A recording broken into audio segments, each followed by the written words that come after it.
É isso aí, galera, este é o Nerd na TV, o seu canal de cultura pop e entretenimento geek. E hoje, galera, é o dia dos vilões. O que seria de um bom herói se não fosse um bom vilão, né? Na verdade, um mau vilão, né? O que seria de um herói se não tivesse um vilão realmente terrível para que ele combatesse? E hoje nós vamos fazer uma lista aqui dos 10 vilões mais terríveis dos tokusatsus que passaram no Brasil, tá, galera? Vamos nos ater a esse que a gente tem mais familiaridade, tá? Apenas um por seriado, senão tem seriados aqui que lotariam a lista sozinhos, né? Então, sem mais delongas, em 10º lugar, Barão Kageyama de Cybercops. O Barão Kageyama, ele era uma espécie de John Connor com um sinal invertido, né? Enquanto o John Connor, ele era o salvador da humanidade, né, no Exterminador do Futuro, o Barão Kageyama, ele queria entregar a humanidade nas mãos das máquinas, né? Ele queria se fundir, né, a todas as formas de consciência artificial, né? Ele ia virar uma espécie de deus artificial, digamos assim, né?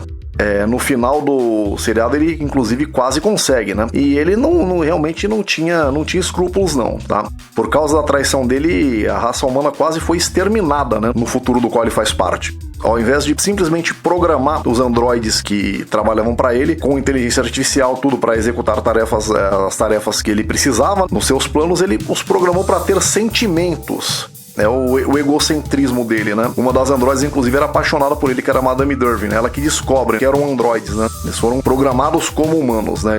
Era um cara que ele agia mais dos bastidores, era um cara, aquele tipo daquele político corrupto. Ele usa os capangas para fazerem os trabalhos sujos, tá? Aí, 10º lugar, Barão Kageyama de Cybercops. Em 9º lugar, Don Roller, também conhecido como Don Horror, vilão do policial do espaço Gavan, tá? É assim, o Don Roller, ele tem um pouco de Barão Kageyama também, ele é bem de bastidores, tá? Eu não entendo essa fixação que a Toei tinha, né, por estátuas que ficavam no fundo do cenário, né? Ele, aparentemente, não tem nem muito o que temer dele, é só uma estátua feia, né? Atualmente, nas novas releituras, né, dos policiais do espaço, ele é mostrado como uma entidade cósmica poderosíssima. E ele chegou ao ponto de expulsar o próprio filho da tripulação diante de uma falha que o filho cometeu, né, numa luta, né, contra o Gavan, tá? O Zandorvan, ele era meio beberrão, né? Ele comete uma falha durante o planejamento e o pai dele abandona ele à própria sorte, né? Não tinha nenhum tipo de elo sentimental com ninguém e ele tá numa posição baixa porque ele, no tete-a-tete, não deu muito trabalho pro Gavan. Mas tá aí Don Horror ou Don Roller, se preferirem a dublagem eu chamava de Don Roller, né? Em 9º lugar. Em 8º lugar, Mao Psycho, de policial do espaço Charivan. Gente, ele basicamente tem muita coisa do Don Roller, né? Só que ele deu muito trabalho pro Charivan também no tete-a-tete por uma razão. Ele conseguia dividir a consciência dele com uma estátua assustadora no fundo do cenário com um androide poderosíssimo. E a única forma de matar um ou outro era matar os dois ao mesmo tempo. É lógico que isso foi uma jogada da Toei para que o Gavan aparecesse no final do último episódio e os dois juntos, né, que fosse necessário que os dois juntos para poder derrotar o vilão, né, no final. De qualquer forma, né, o diferencial foi esse. Ele realmente deu trabalho suficiente para a intervenção do Gavan fosse necessária para que Charivan vencesse. Então tá aí em 8º lugar, Mao Psyche. Em 7º lugar, Os Poderosos do Espaço, de O Regresso de Ultraman. Gente, é assim, por alguma razão que nunca foi explicado no seriado, os Poderosos do Espaço, eles conheciam a identidade do Ultraman, tá? O hospedeiro era o Hideki Go. E eles bolaram uma estratégia para que quando eles fossem lutar, o Ultraman estivesse psicologicamente abalado. Qual foi a estratégia deles? Simples, eles mataram a namorada do herói. Mataram de que forma? Sequestraram, colocaram ela pra fora do carro e arrastaram. E no caminho ainda atropelaram o irmão dela, que também morreu, e o irmão dela era o melhor amigo do Hideki Go também. Então realmente foi uma surra histórica que o Ultraman Jack levou, tá? Dos aliens Nakul e do Negrumi também, tá? E não bastou a surra, né? Eles não mataram o Ultraman. Eles simplesmente colocaram ele num cristal que drenava a energia dele e iam levar para o planeta deles para torturá-lo até a morte. E isso também não bastou. Eles precisaram desfilar o Ultraman preso a uma nave para mostrar para todo o planeta Terra de que agora a humanidade estava lascada, porque o protetor dele tinha acabado de ser surrado. Então, muito cuidado com eles, gente. Os Poderosos do Espaço eram cruéis demais, gente. E inteligentes, né? Eles bolaram uma estratégia que pra época foi pesadíssimo ver, né? A cena em que eles arrastam a namorada do Hideki Go.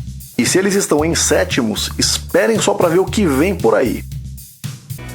O crescimento do cinema nacional nas últimas décadas criou um novo mercado de trabalho para os artistas do audiovisual e criou também a necessidade da capacitação desses artistas. Com o domínio de determinadas técnicas e com as escolhas corretas, o curso Cineasta Indie vai ensinar a você que sempre quis ser um cineasta a realizar o seu projeto com baixo orçamento e com qualidade profissional, com qualidade adequada ao mercado. Em outras palavras, o aluno aprenderá a enxergar o seu trabalho como uma forma de lhe prover sustento e não apenas como uma expressão artística. Venha você também para o curso Cineasta Indie. Clique na descrição do vídeo e diga lá que foi o pessoal do Cosmic Nerd que mandou. E agora, galera, bora pro vídeo. Em sexto lugar, Dr. Gore de Spectreman. O Dr. Gore é facilmente o mais inteligente da lista, tá, gente? O Dr. Gore, se o Spectreman ganhasse um remake, ele seria uma espécie de Doutor Destino aí dos tokusatsus, tá? A princípio, ele tentou dar um golpe de estado no planeta dele que teria matado muita gente. Ele conseguiu fugir, né, com a ajuda do Caras. Só aí você já, tipo, terrorista que era o Dr. Gore, tá? E não adianta vir dizer, não, mas ele queria despoluir nosso planeta, não. Pera aí, ele ia matar homem, mulher e criança, velho, doente. Não ia ter isso com ele, não, gente. Ele não era bonzinho, não. Ele enganou várias espécies alienígenas ao redor do universo que ele cooptava pro exército dele com a ideia, com a promessa de que eles também fariam parte do reinado dele na Terra, mas era totalmente enganoso isso, tá? E não tinha essa, gente. Matava criança, matava velho, não tinha essa com o Dr. Gore.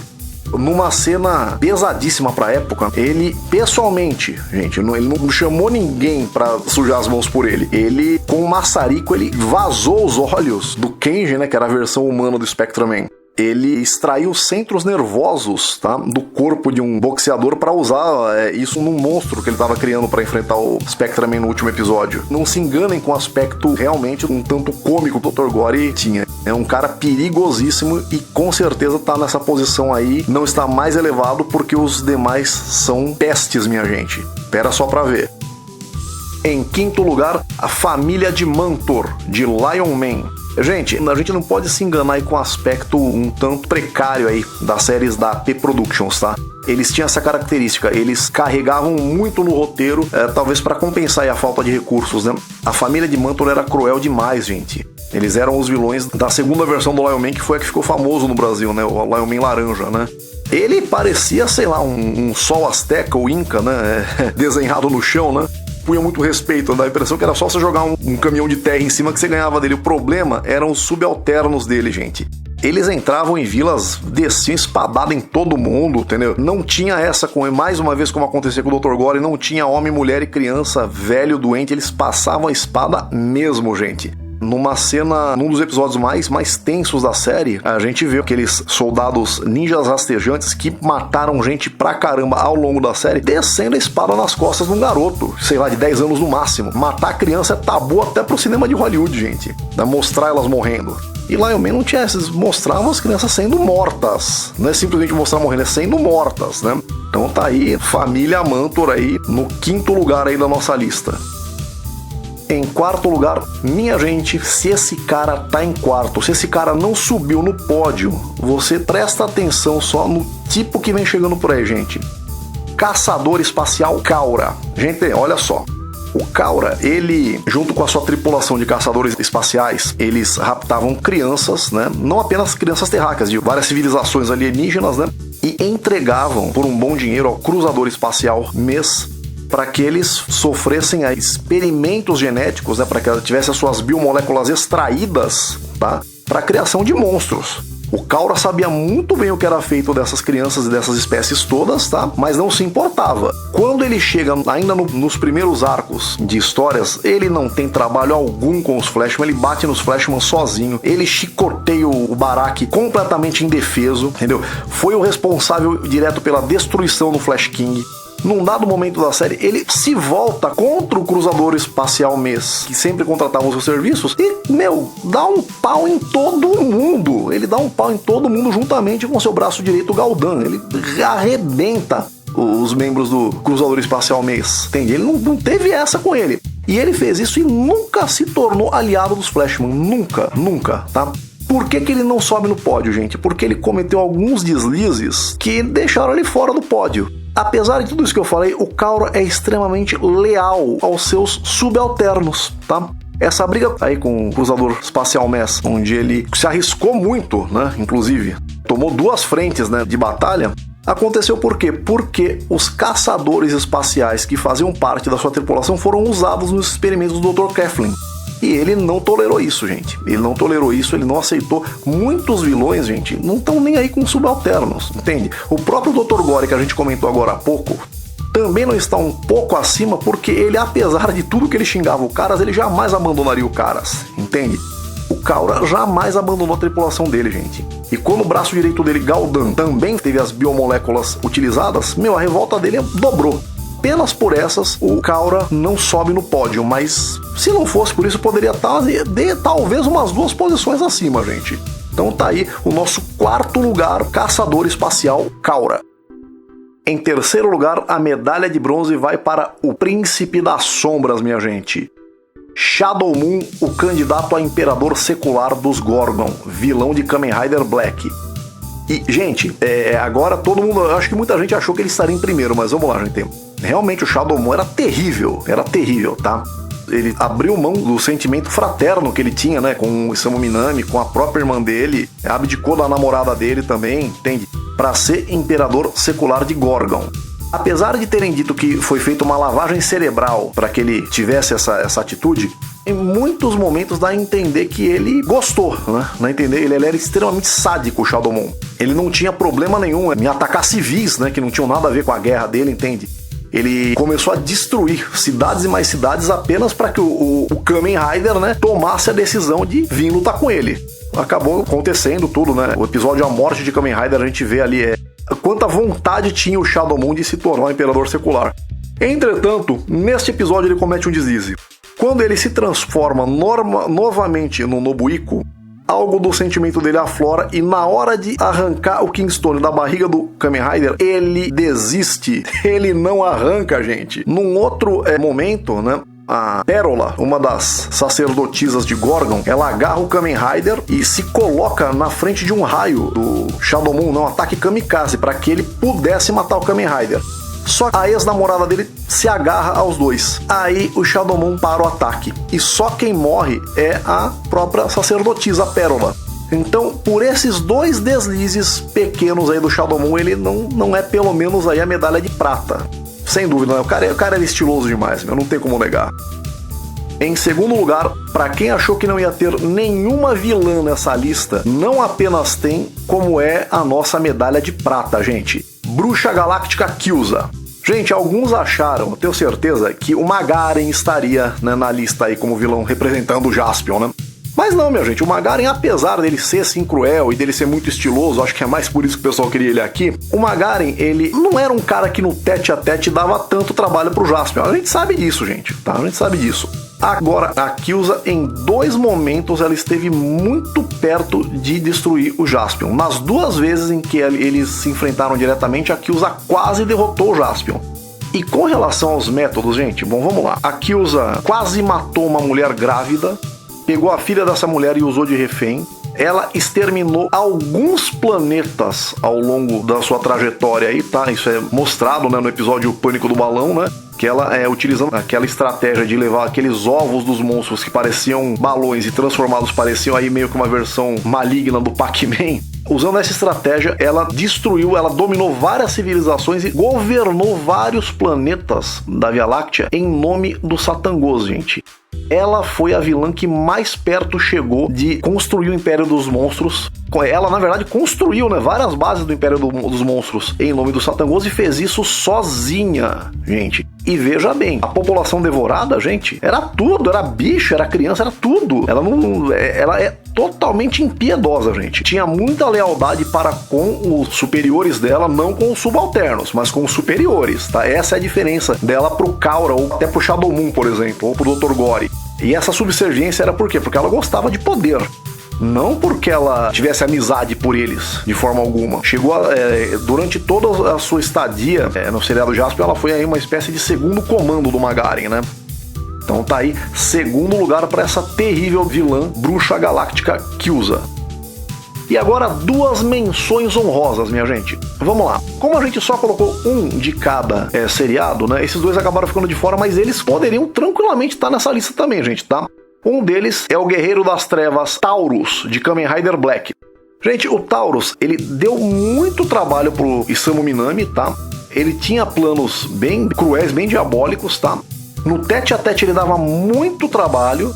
E o pessoal esquece dele porque ele levou meio que uma surra final do Shadow Moon, né? A última participação dele é morto pelo Shadow Moon. Entretanto, o pessoal se esquece que ele estava muito ferido por causa de uma luta com o Kamen Rider Black e que o Shadow Moon tinha acabado de ser energizado pelas forças dos sacerdotes Gorgon. Então eu acho que a gente não pode desprezar a força desse cara aqui não, tá? Ele estaria com certeza nessa lista se não existisse o Shadow Moon. Mas ele, não há dúvida, ele é tão perverso quanto o Shadow Moon.